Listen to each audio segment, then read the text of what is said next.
Have you ever felt like something was watching you in the darkness, when there should be no one else there? I was walking alone through an ancient cemetery at dusk when the wind suddenly stopped. The shadows seemed to stretch, and I felt a chill run down my spine. That's when I heard a whisper, my name, as if someone was right behind me. My heart stopped for a second. When I turned around, there was nothing. Or so I thought. Today, I want to take you to that same place, but you won't be alone. In the next few minutes, I'll share 3 real stories that happened in cemeteries. Tales of people like you and me, who believed that graves only held bodies, but realized something else dwells among the tombstones. Shadows that move on their own, voices emerging from nowhere, and doors that should never have been opened. These stories will make you question everything you thought you knew about the peace of cemeteries. So, if you dare, join me on this journey into the unknown. But be careful, what you discover might follow you home. Story 1, The Lady of the Shadows. I'm not someone who scares easily, or at least, that's what I thought before that night in the cemetery. Growing up, I heard countless stories about spirits and beings from the beyond, but I never paid much attention. Like many, I assumed they were just tales to scare children or exaggerations from imaginative minds. However, what happened to me that night completely changed my perception of reality. It was a cold October night, the kind of night where the air feels heavier, and the city's silence is almost unnerving. I decided to visit the local cemetery, the same place that had given rise to so many terrifying stories. It wasn't my first time there. I often wandered through, drawn to the solitude and peace it offered. But that night, something was different. From the moment I crossed the entrance, I had an unsettling feeling, like someone or something was watching me. The wind blew gently, rustling the branches of the trees in a way that was eerie. I walked among the gravestones, trying to shake off the growing discomfort. Everything was silent, too silent. It was as if the entire world had held its breath. As I ventured deeper into the cemetery, I began to notice something strange. There was a figure standing at the end of a narrow dirt path, right next to an old grave. It was dressed in what appeared to be a long, dark gown, but the most disturbing part was that it didn't move. I stopped, squinting to focus on the figure, thinking maybe it was just a trick of the shadows and my imagination.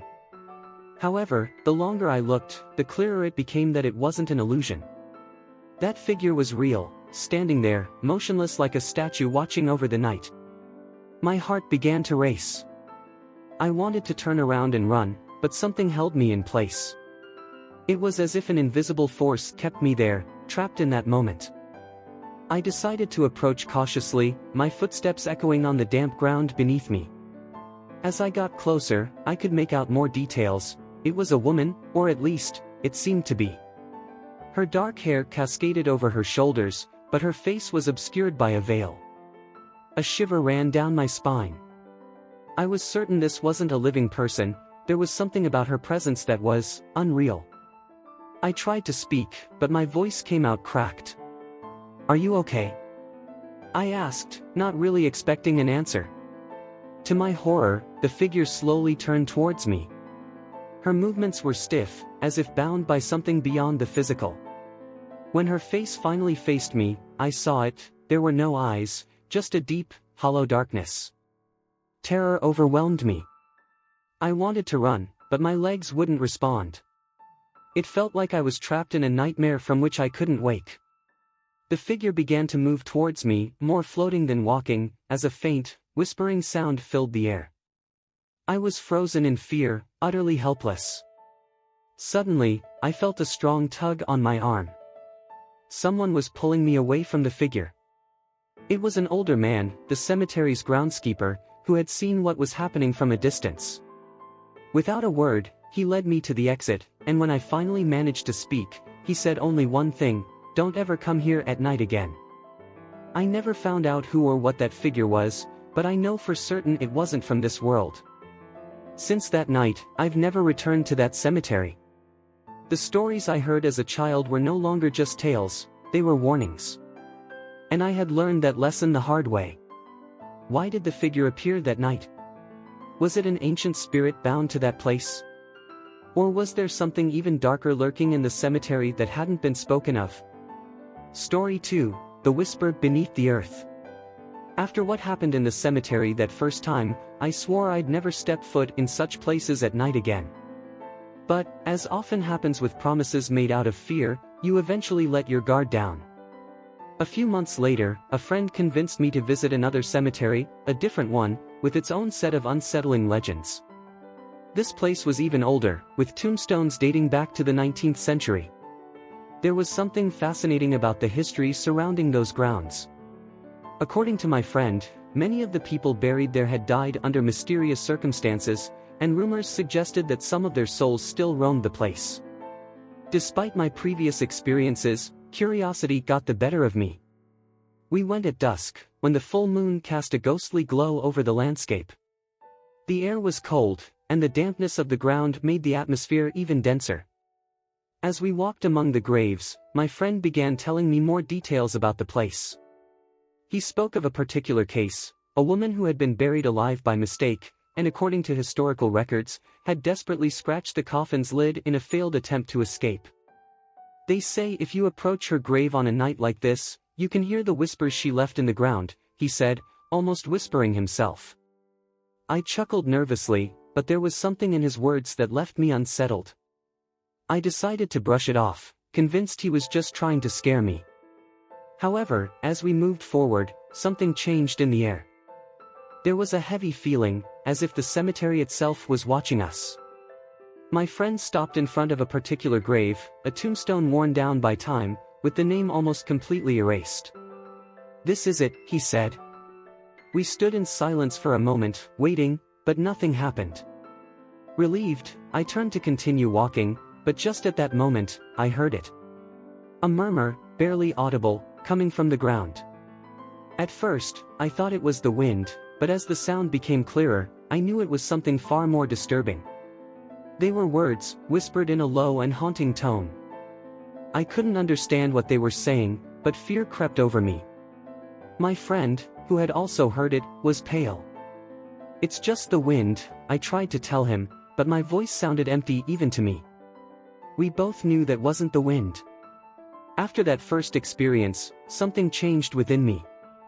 I felt a strange pull toward that cemetery, as if it was calling me. Despite the constant fear, something kept pushing me to return. And so, one summer night, warmer than usual, I decided to go back, this time alone. The air was still, and the clear sky revealed every star with a chilling clarity. The cemetery was quieter than usual. Every step I took seemed to echo through the ground. I didn't know exactly what I expected to find, but something inside me was restless, as if it knew that night wouldn't be just any other.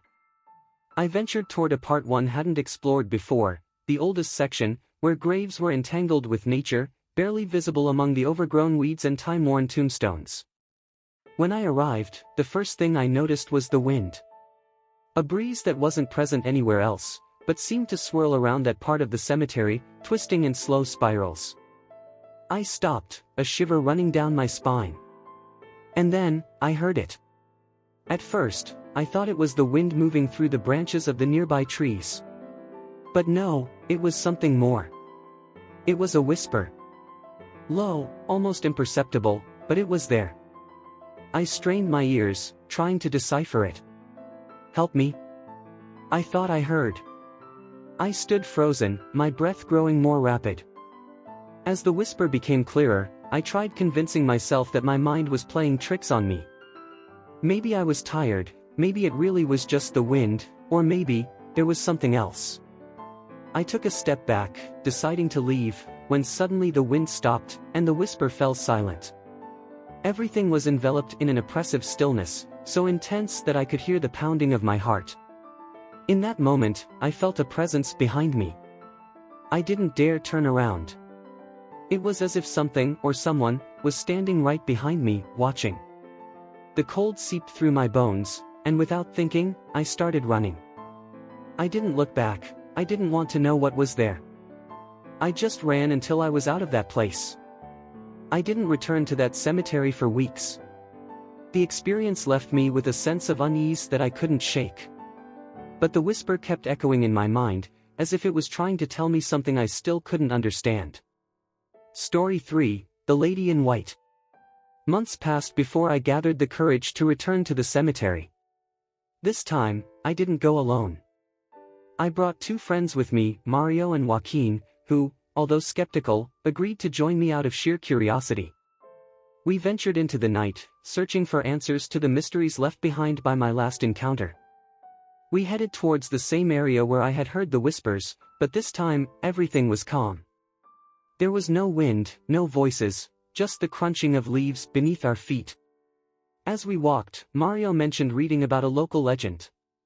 According to the story, a lady dressed in white roamed the cemetery, searching for something she had lost in life. It was a tale I had heard before, but I had never given it much thought. We stopped in front of an old tombstone, covered in moss and almost illegible. That's when we noticed a figure in the distance. At first, it seemed like just a shadow among the graves. But as we focused, we saw it moving slowly. My heart began to race. It couldn't be. The figure came closer and closer until we could make out its form, a woman, dressed entirely in white, with a veil partially covering her face. The silence was overwhelming. My friends and I exchanged glances, unsure of what to do. The woman didn't seem to notice us, as if she were in a different realm of existence. She walked among the graves, stopping at one in particular. She stood there for a few seconds, then disappeared. We didn't know what to think. Everything happened so quickly, yet it felt so vivid. We decided to approach the grave where the figure had stopped. When we arrived, we could barely read the inscription, "Here lies Anna Maria, a life cut short too soon." There were no other details, but something about that grave resonated with the legend of the lady in white. We stayed there for a while, trying to process what we had seen. It was impossible not to feel a connection between the figure and the story.